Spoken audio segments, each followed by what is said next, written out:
পশ্চিম বাংলার মুখ্যমন্ত্রী মমতা ব্যানার্জি, এই মহিলাটি ভারতের প্রধানমন্ত্রী মোদীকেও বলে দিচ্ছি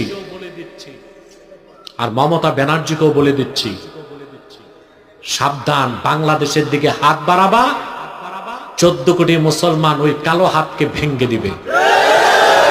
বাংলাদেশের পরীক্ষিত শত্রু হচ্ছে হিন্দুস্তান। চারালের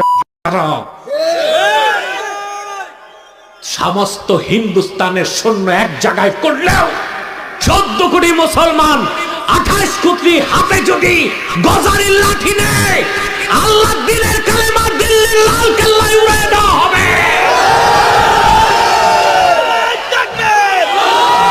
মোদীকে বলেছে বাংলাদেশে শান্তি রক্ষী বাহিনী পাঠাতে।